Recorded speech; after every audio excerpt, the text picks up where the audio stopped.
In this section, I'm going to introduce you to the brand new mixer of Cubase 7, which is now known as the MixConsole, and it's a vastly improved version of the mixer. And frankly, I liked the old mixer, but now that I've been using the MixConsole, wow, it's a lot cooler.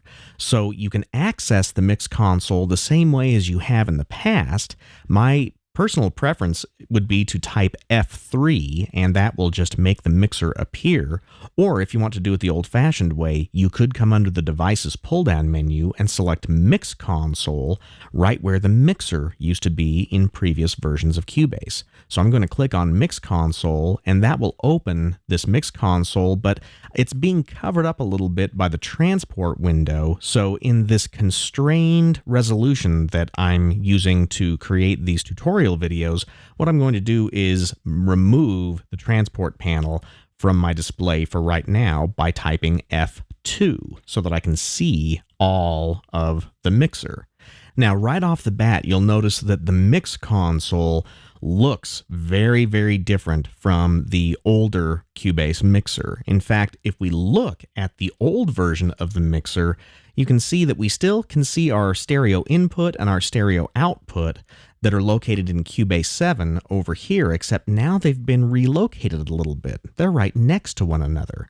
And then instead of hiding the things that are normally found above the mixer faders, we've got this new area up here known as the racks. And those racks really weren't visible in Cubase 6 or 6.5. So let's bounce back out here to Cubase 6.5, you can see that the upper area, which was known as the extended mixer view, is hidden by default. And to make the extended mixer visible, you'd have to hit one of these buttons, and then you can get to all of these other settings, like the meters and the studio settings and the inserts and EQs and so forth. So this is now quite a bit different in Cubase 7. Let's bounce back to Cubase 7 here, and you can see that all of those settings are visible by default, but there's still a lot of ways to control all of the things that you're looking at in the MixConsole. You'll also want to be aware that when you're working in the MixConsole, you can show and hide a lot of different things by using the Windows Layout button, which is what we've talked about before a little bit. When you click on that Window Layout button, you can choose some of the things that you're looking at, or you can also come over here to the agents and the channel types and the racks controls, and we'll talk about each one of these in later tutorials.